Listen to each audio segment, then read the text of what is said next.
皆さんこんにちは。今日はカタール在住者がたっぷり1時間ドーハの穴場的観光地を含め深掘り解説していきます。情報満載で少し長い動画になったのでチャプターに分けてありますから、気に入ったところにジャンプしながらご覧ください。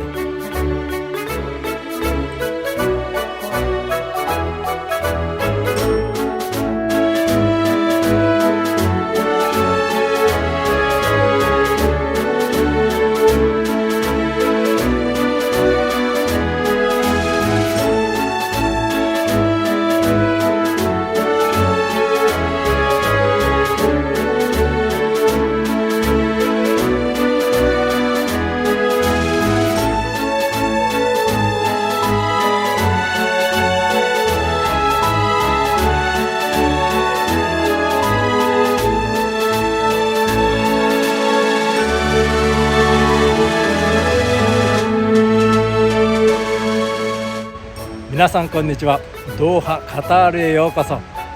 今日は皆さんと一緒に初めてのカタールということで、入国から定番の観光地、そして少しマニアックな観光地も含めご紹介したいと思います。それと滞在中に気をつけなければいけない不慮の事故とか、あと医療システムですね、そういった少し地元の情報も織り交ぜてご案内したいと思います。それでは最後までご視聴ください。日本から長旅お疲れ様でした。ドーハに到着した大半の人はトランジットのみでさらに旅を続けるので、人の流れに身を任せていると知らず知らずのうちにトランスファー方向に行ってしまいますので気をつけてください。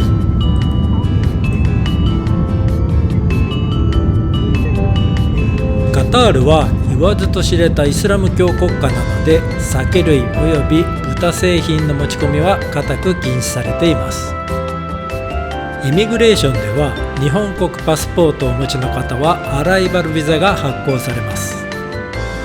ビジネスクラスでお越しの方は入国前にアライバルラウンジで一息入れるのもいいかもしれません。僕はよく朝食をいただいてから自宅に帰ってます。ビジネスクラス専用ゲートを通ってゆったりと入国。でもエコノミーの方も決して混んではないんですけどね。アライバルホールに出ると右に進むとメトロ、左に進むとタクシー乗り場があります。多くの旅行者の方にとってのおすすめはやっぱりタクシーですね。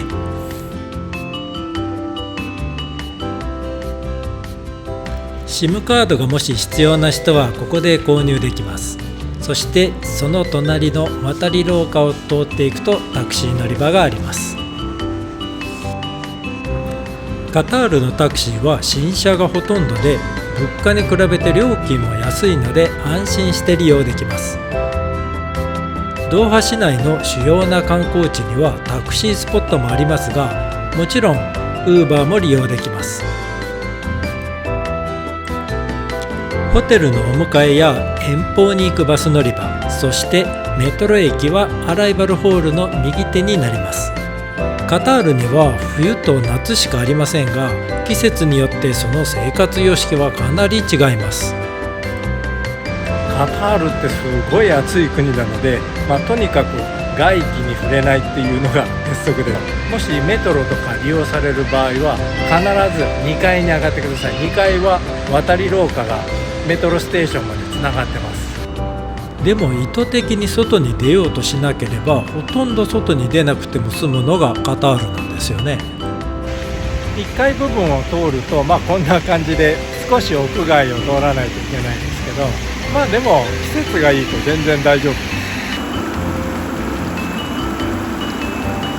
カタールって11月から4月まで冬の期間はむちゃくちゃ過ごしやすいんですけど、逆に夏の時期ってむちゃくちゃ暑いんですよ。なので屋外駐車場ではこういう風なテントが必ず設置されてます。いや特に夏はこのテントがあるかないかで車内の気温は大違いです。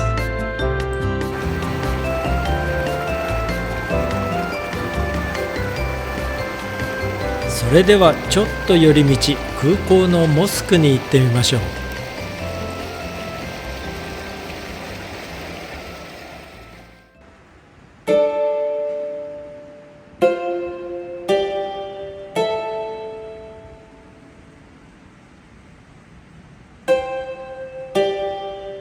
イスラム教徒にとってモスクは大変神聖で、それから重要な場所なので、必ず許可を取って、そして靴を脱いで素足で入るようにしてください。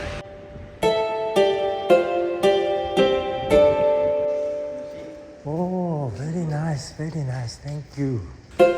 入り口や礼拝をする場所も女性と男性用では分かれてますので、それと観光客にモスクを開放してないところもありますから、必ず確認してください。すごく神聖な場所ですね。静かにしておきましょ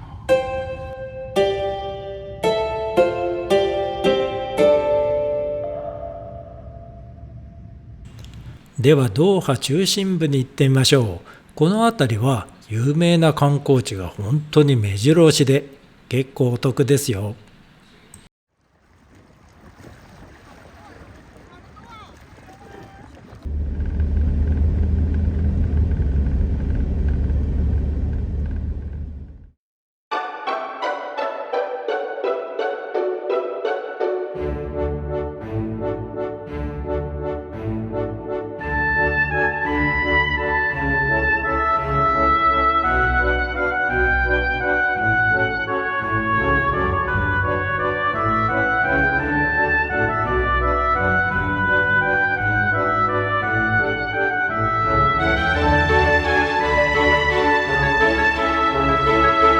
ここ綺麗でしょ。本当に僕ね、世界一美しい魚市場じゃないかと思ってしまいます。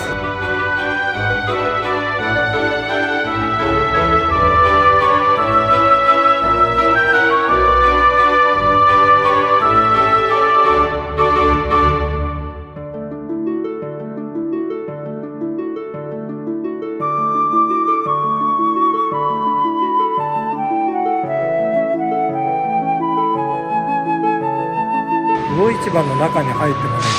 全然魚の匂いしないんですよ。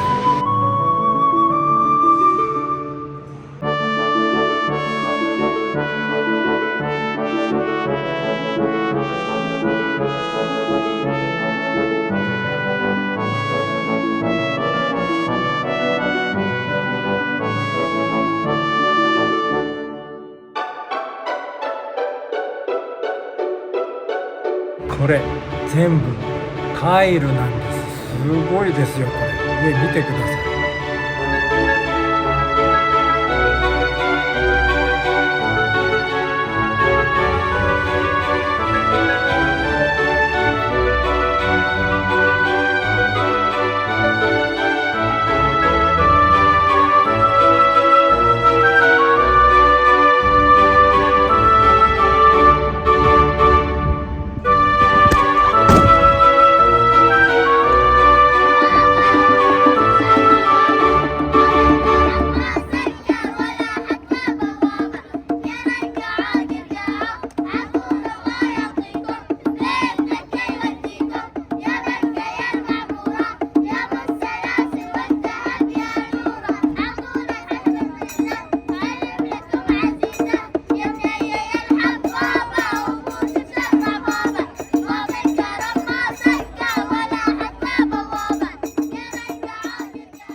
こはカタールの人が趣味の狩りで使うファルコンの市場です。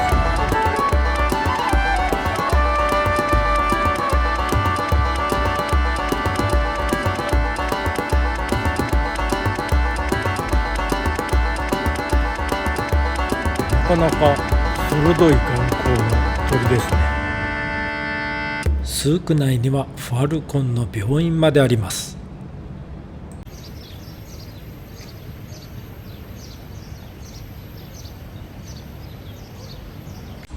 こちらに来るといろんなお店でこのアラブ料理が出ると思うんですけど、これ生地から焼いたもの、それを出してくれる店がやっぱり美味しいですね。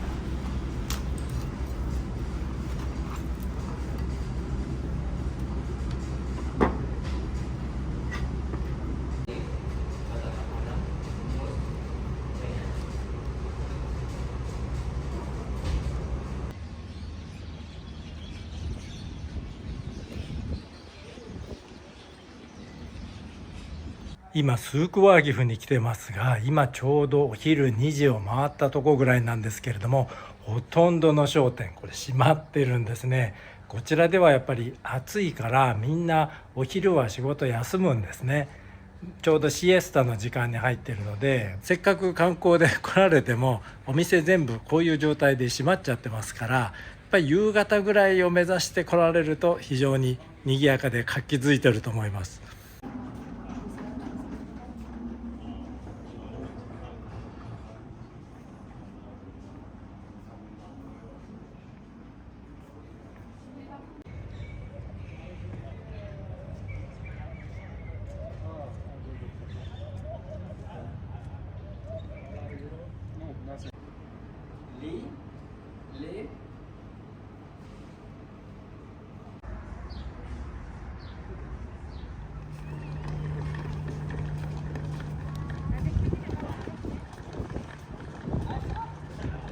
今5時過ぎなんですけど、スークワーキフもそろそろ目覚め始めましたね。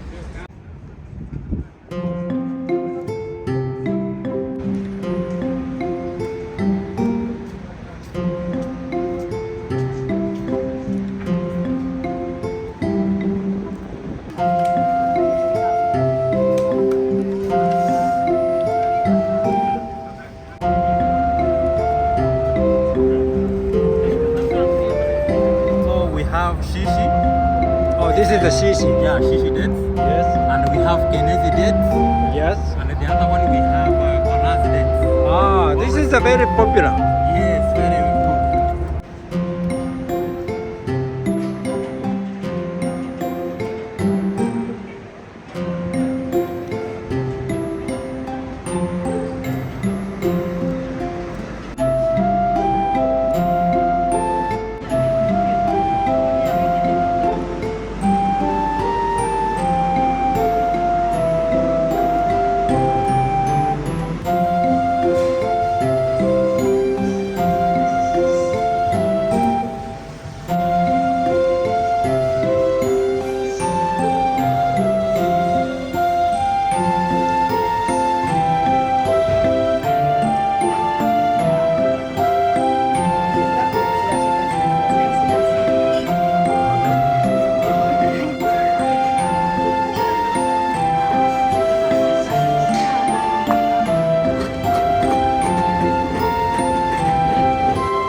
実はこのナショナルミュージアムのお土産物屋さん、そしてレストランはなんと日本人建築家のデザインによるものなんです。結構すごいですから、そちらを見に行きましょう。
このラクダは衛兵のラクダですから、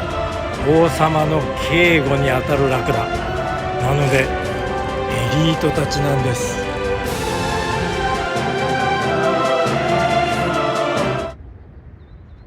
一体何やってんだよ、さっき褒めたばっかりなのに。いい気持ちで寝てるんだから声かけるなって感じでしょうかね。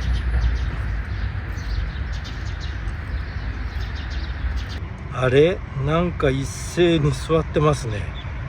ほぼ一定の方向、これはメッカの方向に向かってお祈りしてるんでしょうか。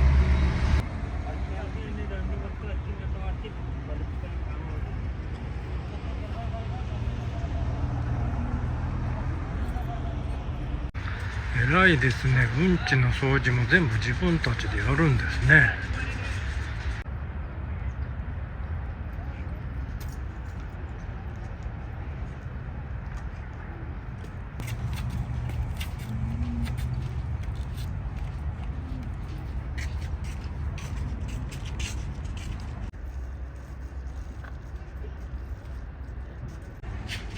お前は今日出番じゃないのか？なんか準備してないけど。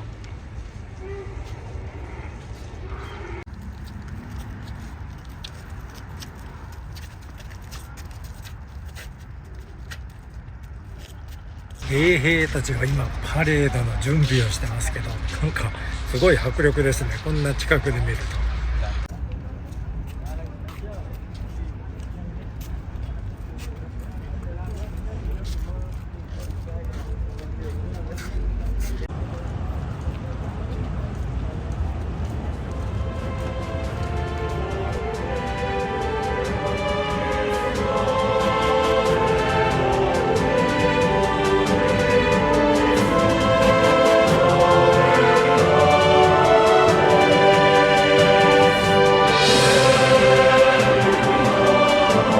さっきまでゆっくりしてたラクダちゃんとは思えないぐらい厳しいですね。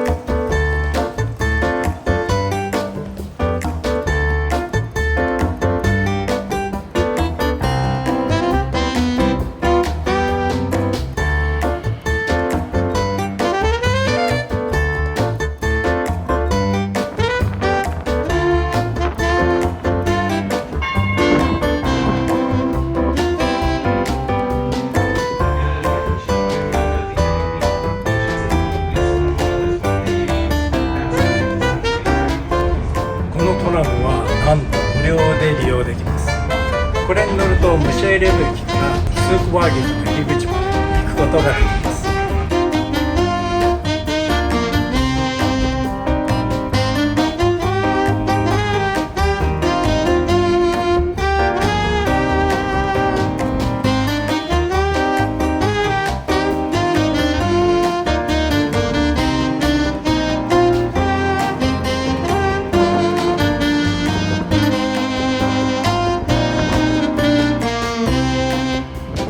このムシェーレブエリアはビジネスとそれからレジデンスエリアになってるんですけど、たくさんのレストラン、それからカフェが立ち並んでます。結構おしゃれです。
皆さんおはようございます。朝のコーニッシュ、気持ちいいですね。ここコーニッシュは海岸沿いに7キロほど遊歩道が整備されているので、毎朝ランニングしたりスクーター、そして自転車でかけたりと、皆さん市民が思い思いに楽しんでます。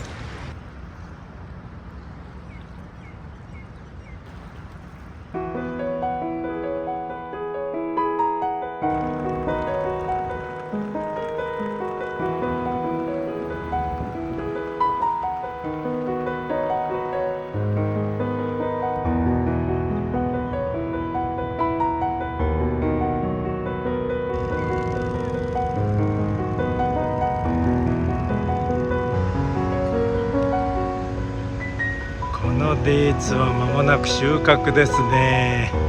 街中デーツの木があるから。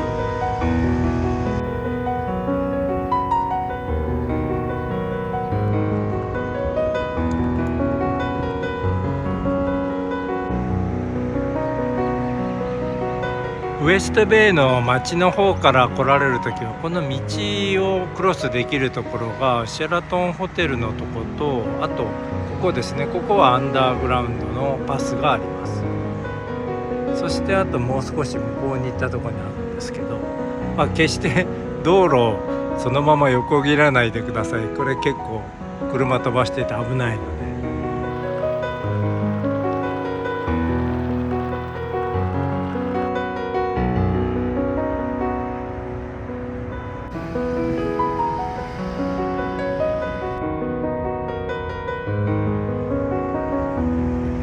ここはウエストベイの夜景スポットです。すごく綺麗に夜景が見えるんですけど、でも朝来てみると朝も結構いいですね。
このパールというところはほとんどがレジデンシャルエリアで、主にヨーロッパとかアメリカとかの、外国から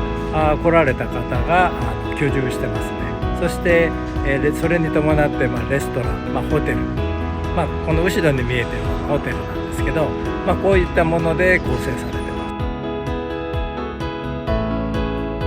パールは特別区になっていて、やっぱりここアラブの国ですからいろいろと制限があるんですけど、このパールに関しては、半袖半ズボン、それからビーチではビキニで泳いでも特に問題はないです。なのでここに住む外国人は非常にリラックスして住んでますね。パールの中でもポートアラビアというところに来てますが、まだ夕方になっても気温が高いので、ご覧の通り歩いている人はいません。夏の時期はね、こんな感じで、もうほんと日が暮れて気温が少し下がってからじゃないとみんなね出てこないんですよね。こういう暑い夏なんですけれども、実はこの建物の中に冷房がかかった通路があるんですね。ではそちらに行ってみましょう。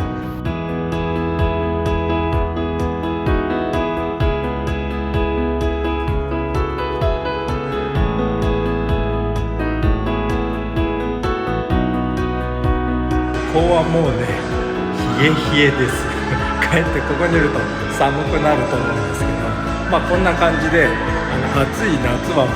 本当に外に出ないというのが鉄則です。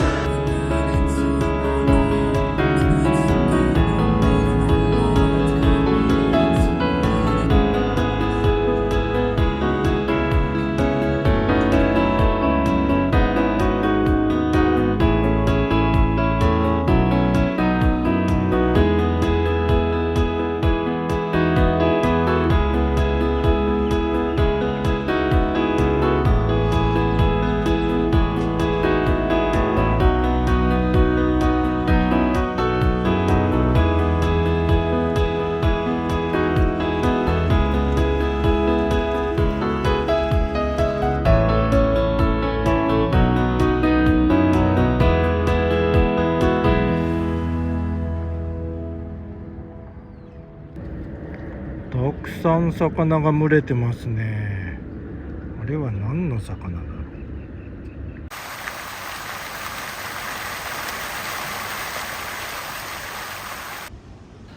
朝この道散歩すると気持ちいいんだよね。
セールといえばこのカタールタワーズですよね。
こちらアラブの人はよく頭に白とかピンクの布をかぶって、それからこう黒の輪っかのようなものをはめてると思うんですけれども、でもどれがカタール人か分かりませんよね。僕カタール人の友達に聞いたら4本伸びてるのがカタール人だそうです。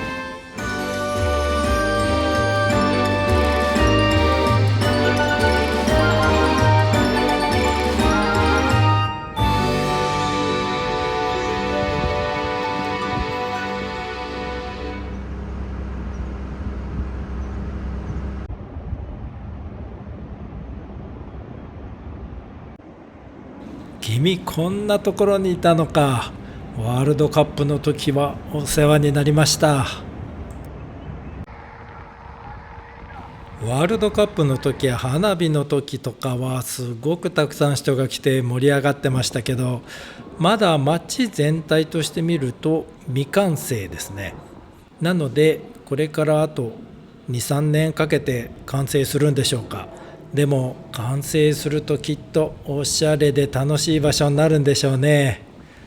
でも映えスポットとしては十分なので、皆さんもし興味があれば行ってみてください。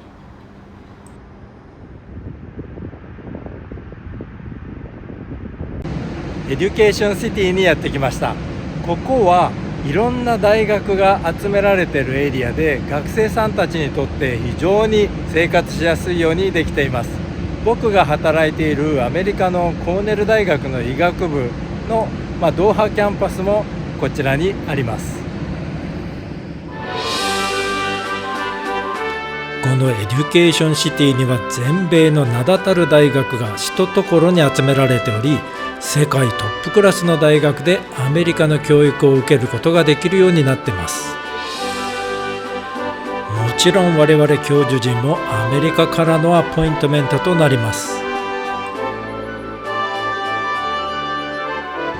学生さんたちはメトロステーションからこういう、武蔵野トンネルを通って各大学まで行くことになり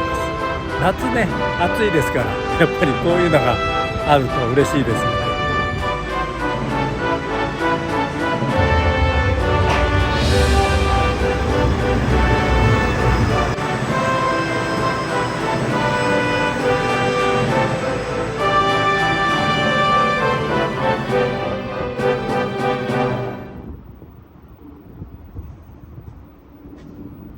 ちょうどこのガスタンクみたいな建築物、これ実は日本人建築家によるデザインだそうです。今はちょうど夏休みで学生さんは誰もいないんですけれども、このちょうどここ2つがコーネル大学なんですが、その正面に実はナショナルライブラリーがあります。図書館を見ればその国の学術レベルがわかるって言いますけど、本当にその国の英知の結晶ですよね。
いやー、こんなところで勉強できる学生さんとか、あと市民の人、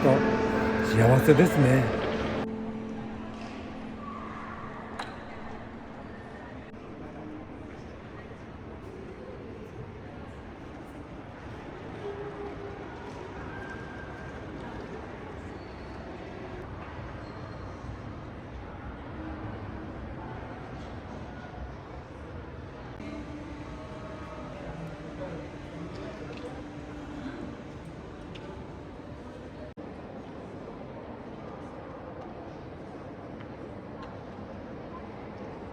めちゃくちゃたくさんありますね。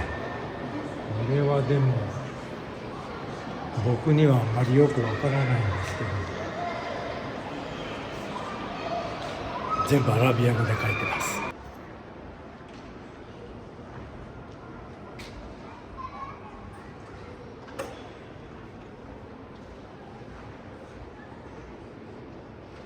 ここの図書館のすごいところ、こういう歴史的なものもすごいんですけど、僕はこの石、この壁の石に非常に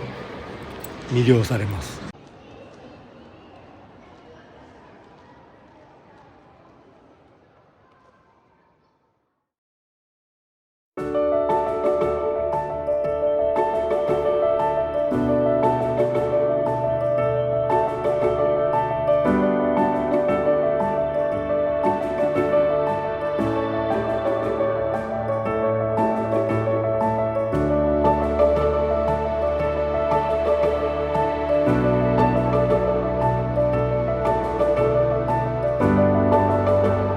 季節がいいとここ歩くの最高なんですけどね。意外と砂漠の真ん中でも緑あるでしょう。これ全部、人工的に地下で水をやってるんですけど、でもね、結構本格的に作ってるから、なんかこういう緑の中歩いてると癒されますよ。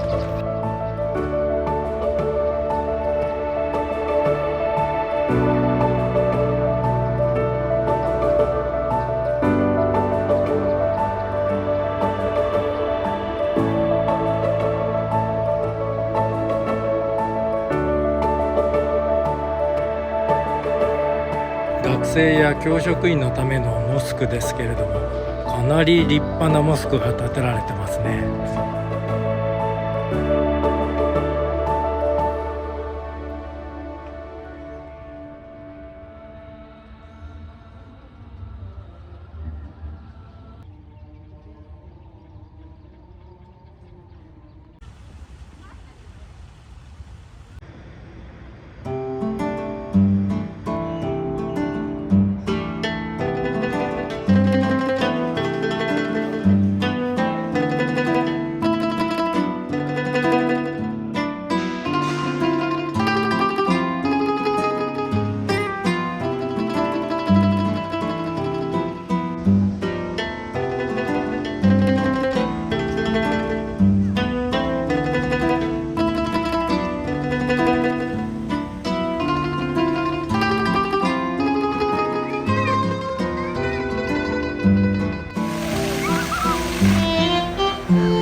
メトロを使いこなすとドーハ観光が大変便利になります。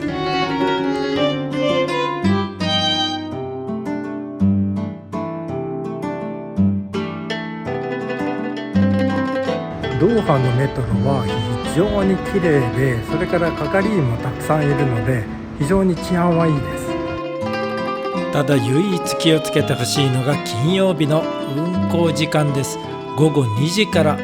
翌日の1時までとなってますので、駅に行ったら閉まってるなんてこともありますからご注意を。メトロカードはリチャージャブルな2枚と1回ユースの紙のカードがあります。それでは実際に買ってみましょう。これ簡単ですから、旅行者の方はこのデイパスを買うといいと思います。1日乗り放題です。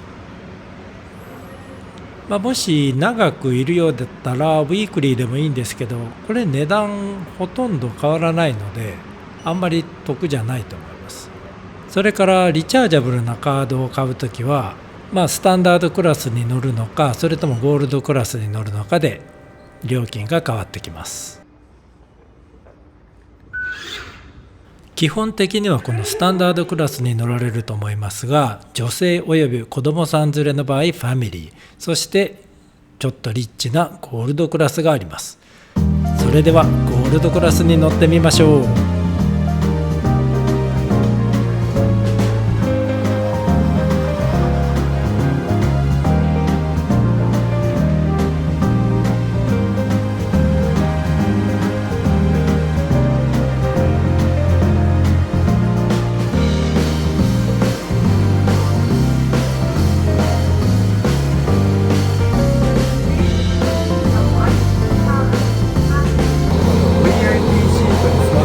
あんまり大した額じゃないんですよね。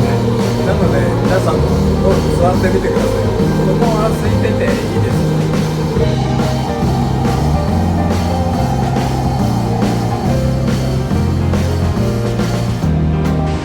ここがドーハの中心的な、駅ムシェールムになります。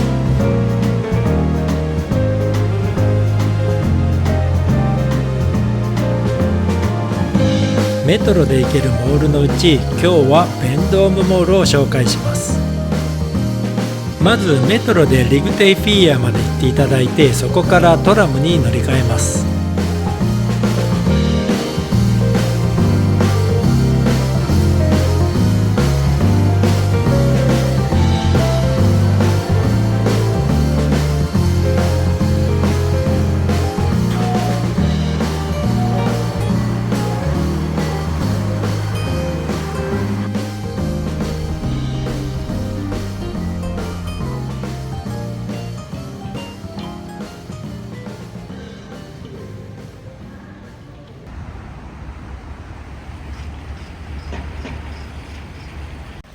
地上に出てきたら、そこはもうモールの入り口です。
今は真夏なんですけれども、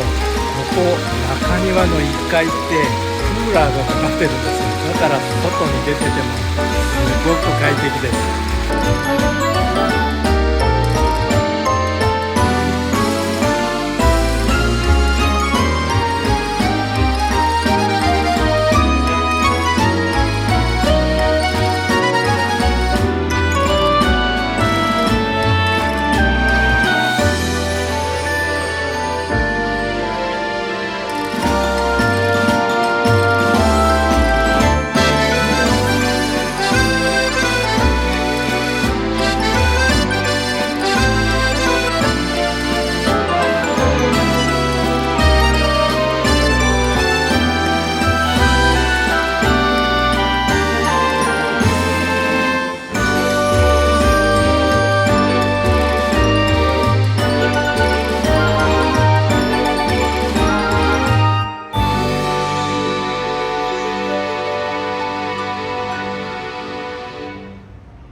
ここはね、結構シャワルマが美味しいと定評の店なんです。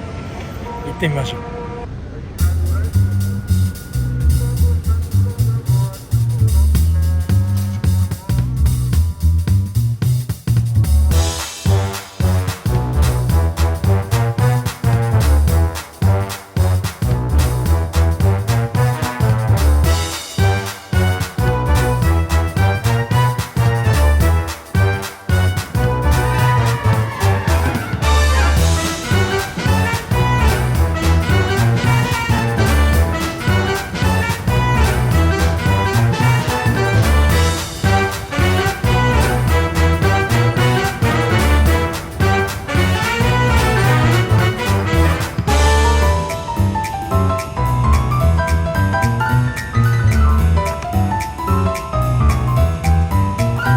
こういうテイクアウトの店でシャワルマを買ってきましたけど、こういうのはねなかなか楽しいですよ。でもね、美味しいお店を見つけるのが結構大変です。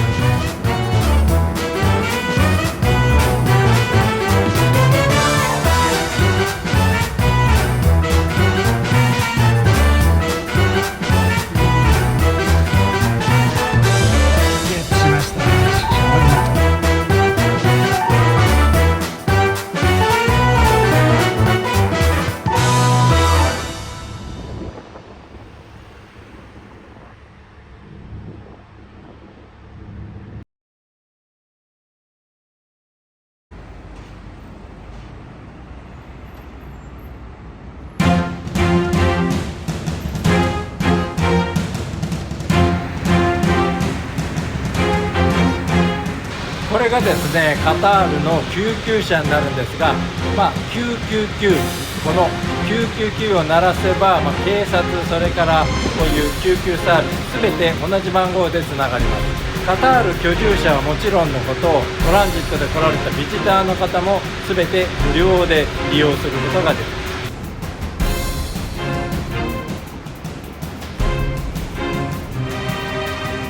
何か不測の事態が起こった時、交通事故に巻き込まれたり、それから急病の際はここハマドホスピタルのトローマ&エマージェンシーホスピタル、こちらの方に搬送されてくるか、またはお越しください。またハマドホスピタルはこの全国に病院があって、各地方都市に病院がありますので、そちらの近くだったらまずそこに搬送されると思いますが、もし重病、そこでは対処できないというような病気の場合は、全てこのドーハの中心メディカルセンターの方に搬送されるようになると思います。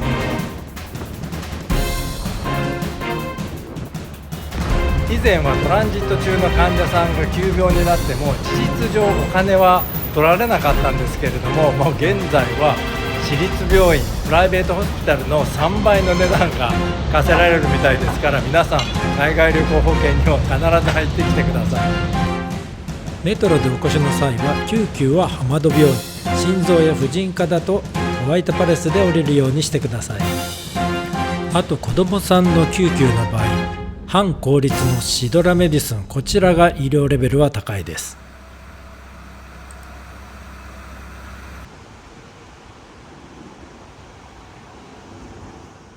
カタールの医療レベルについてちょっとお話しすると、カタールではハマドホスピタル、そしてシドラメディスン、この2つの病院がリーディングホスピタルとして機能しています。特に生命の危険があるようなエマージェンシー、それから大きな手術が必要な診療科は世界中からエキスパートを集めて、世界最高水準の医療を行っています。ただこの2つの病院は教育病院でもあり、ちょうど日本でいう大学の附属病院のような機能を果たしてますので、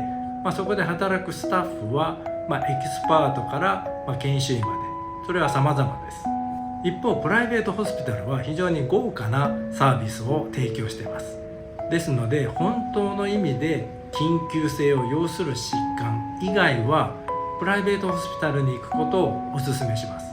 スタッフのレベルもちょうど真ん中ぐらいで安定してますから、カンファタブルに受診できると思います。ただ手に負えなくなった重症例や本当に難しい症例に関しては、やはり医療体制が整っているハマド病院もしくはシドラメディスンに搬送することになります。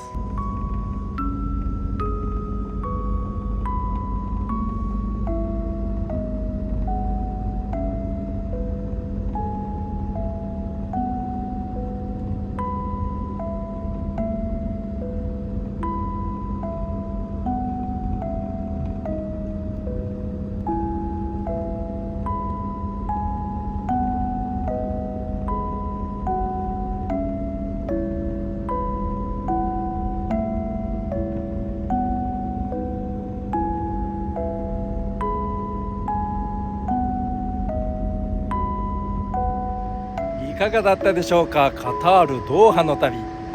ドーハへは東京大阪から直行便もあります。そしてカタールは治安が良くて非常に綺麗な街です。なので初めてのアラブに来られる方にとっては非常にとっつきやすいと思います。世界初とか世界一っていう建物、それから観光地は少ないんですけれども、我々居住者にとっては非常に住みやすい街です。もう道路でも落書き一つありません。またドーハの郊外の観光地については過去動画たくさん上げてますので、よかったら参考にしてください。最後までご視聴ありがとうございました。それでは次回の旅でお会いしましょう。さようなら。